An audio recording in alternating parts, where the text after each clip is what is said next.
ప్రజాస్వామ్య వ్యవస్థ ప్రపంచం మొత్తం చెప్పుకుంటూ తిరుగుతున్నాం మనం. ప్రపంచంలో అతిపెద్ద ప్రజాస్వామ్య దేశం, largest democracy in the world అని చెప్పుకుంటూ తిరుగుతున్నాం. కానీ అసలు ప్రజాస్వామ్య వ్యవస్థ భారత పల్లెలలో కూనీ చేయబడుతున్నదంటే ఇటువంటి చెత్త రాజకీయ నాయకులు చేయబట్టి. కోమటిరెడ్డి వెంకటరెడ్డి అనేట ఒక చిల్లరగాళ్ళు ఎమ్మెల్యేలు అయ్యి మంత్రులు అయింది కదా. నేను చాలా ఘోరంగా పదజాలం కావాలనే వాడుతున్నా నేను. ఎందుకంటే నాకు అది నిన్న చూసిన తర్వాత ఇంత పైశాచికంగా మనుషులకు మూత్రం దాగిపించడం అనేది హ్యూమన్ రైట్స్ వైలేషన్ అది.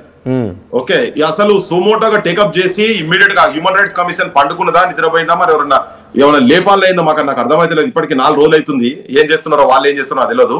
అక్కడ ఉన్న ఎస్పీని పిలిపించుకొని కూర్చోవాలి, కలెక్టర్ని పిలిపియాలి అవసరం అయితే.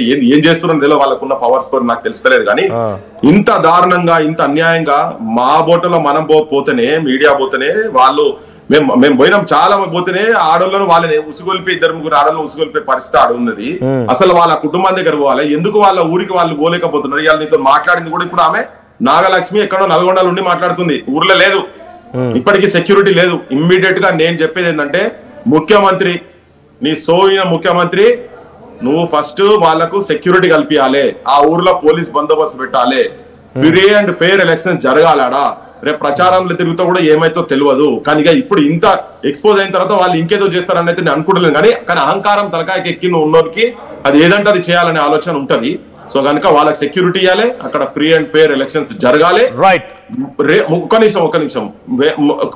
కోమటిరెడ్డి వెంకటరెడ్డి మీద ఈ సంఘటనలో ఆయన మనుషులే కాబట్టి ఆయన పోయి వాళ్ళ ఇంటికి ఆయన పాత్ర ఏం లేదు కనుక అంటే వాళ్ళకు తప్పైంది క్షమాపణ చెప్పి తీసుకుపోయింది కదా, ఆ కాళ్ళకు పుండు అయింది కదా, పుండుకు మందు పెట్టాలని ఆయింట్మెంట్ పెట్టి తప్పైందని చెప్పి నా కాన్స్టిట్యున్సీ నేను మంత్రిగా ఉన్న నియోజకవర్గంలో నా కాన్స్టిట్యున్సీలో పల్లెలలో ఇట్లా అవమానం జరగద్దు, నీ ఆడబిడ్డకి ఇట్లా నీ పసుపు కుంకుమ పోయేటువంటి ప్రయత్నం దుర్మార్గులు చేసిరు కాబట్టే నేను నీకు అండగా ఉంటా అని చెప్పి తప్పైందని క్షమాపణ చెప్తే తప్ప, లేకపోతే ముఖ్యమంత్రి రేవంత్ రెడ్డి ఈయనను బర్తరఫ్ చేయాలి, మొత్తం గవర్నమెంట్ కి బర్తరఫ్ చేయాలి. ఇది చాలా ఘోరమైన, హీనమైన, హేయమైన సభ్య సమాజం మొత్తం వ్యతిరేకించాల్సిన అవసరం ఉన్నది.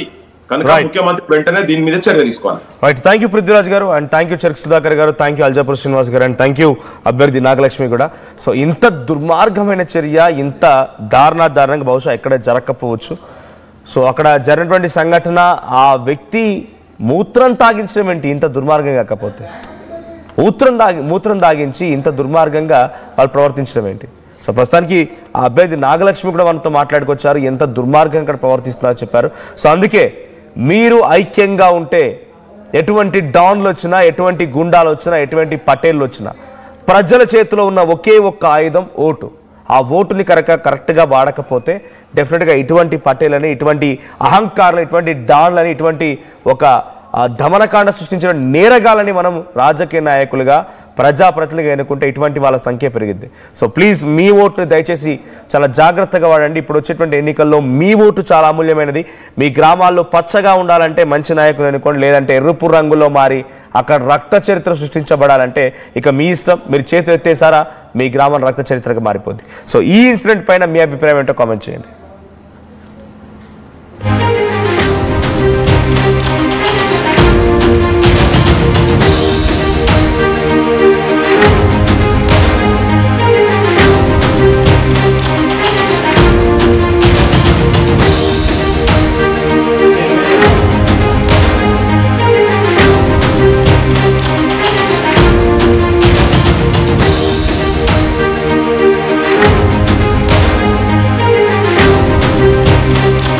నూతన వెంచర్ అమేయ నందు అప్రూవ్డ్ ప్లాట్లు అందుబాటులో ఉన్నాయి. ఒక్కసారి సకుటుంబంగా విచ్చేసి సరైన నిర్ణయం తీసుకోండి. స్వర్గసీమ వారి నూతన వెంచర్ అమేయ. నగల సామ్రాజ్యం పెద్దది, మన వేడుకల్లో నగల పాత్ర పెద్దది. నగల్లో మన సంప్రదాయం అది పెద్దది. అదే విధంగా నగలు కొనేటప్పుడు మీ సేవింగ్స్ కూడా ఇకపై పెద్దగా ఉంటుంది. అన్ని నగల తరుగును ముందు కన్నా ఇంకా తగ్గించాం. ఈ తక్కువ తరుగును చూస్తే వెంటనే నగలు కొనేస్తారు. డైమండ్ జ్యువెలరీ ధరలు కూడా పెద్ద లెవెల్లో తగ్గించాం. ఇకపై అందరూ డైమండ్ జ్యువెలరీ కొనుక్కోవచ్చు. ఏ ఆఫర్లోనూ పక్కదారి పట్టకండి. ఇక్కడికొచ్చి కంపేర్ చేస్తేనే తెలుస్తుంది మీకు ఎంత పెద్దగా డబ్బులు ఆదా అవుతుందో అని. ఈ తరుగు కన్నా ఎక్కువ ఇస్తే మీరు కష్టపడి సంపాదించిన డబ్బు వృధా చేసినట్టే.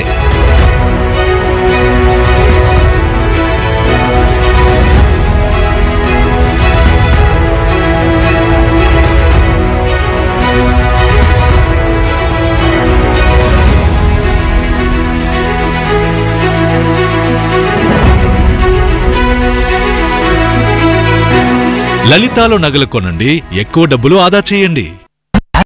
ఇది మా ఊర్లో ఫేమస్ అన్న. ఒళ్ళు నొప్పి, జలుబు, తలనొప్పి ఏమున్నా ఉపశమనం. జలుబు, తలనొప్పి, ఒళ్ళు నొప్పుల నుండి ఉపశమనం. శాస్త్రి బామ్ ఇప్పుడు 5 రూపాయల ప్యాక్ లో కూడా. Local to global news at your finger tips. మీ చేతిలో ఒక ఆయుధం. డౌన్లోడ్ రా TV app. Media legend Ravi Prakash is back.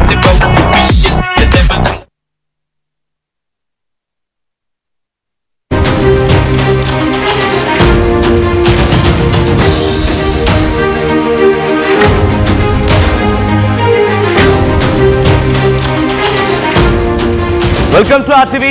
నేను మీ మనోజ్. ప్రజాస్వామ్యంలో ఎన్నికలంటే ఇంత దారుణంగా ఉంటాయా? మనిషి చేత మూత్రం తాగిస్తారా? ఇంత దారుణమా? తమకు ప్రత్యర్థులు ఎవరు ఉండకూడదని చెప్పి ఆ అభ్యర్థి యొక్క భర్తను తీసుకెళ్లి కొట్టి చిత్రహింసలకు గురి చేసి ఆయన చేత మూత్రం తాగిస్తారా? రాజుల కాలంలో రాచరిక పోకడల్లో కూడా దొరలు పరిపాలించిన సమయంలో, అంతకంటే ముందు నిజాం రాజుల సమయంలో కూడా ఇంత దారుణాలు జరగలేదేమో. ఇప్పుడు మన కళ్ళ ముందు ఇంత టెక్నాలజీ ఉంది, ఇంత అద్భుతంగా ముందుకు దూసుకువెళ్తున్నాం. ఎన్నికల ప్రజాస్వామ్యంలో ప్రతి ఒక్కరికి ఓటు హక్కు వేసేటువంటి అవకాశం ఉంది, ఒక నాయకుడిని ఎన్నుకునే అవకాశం ఉంది. ఇప్పటికీ ఇంకా ఆ పాత పద్ధతుల కంటే దారుణాతి దారుణంగా ఆయన కిడ్నాప్ చేయడం,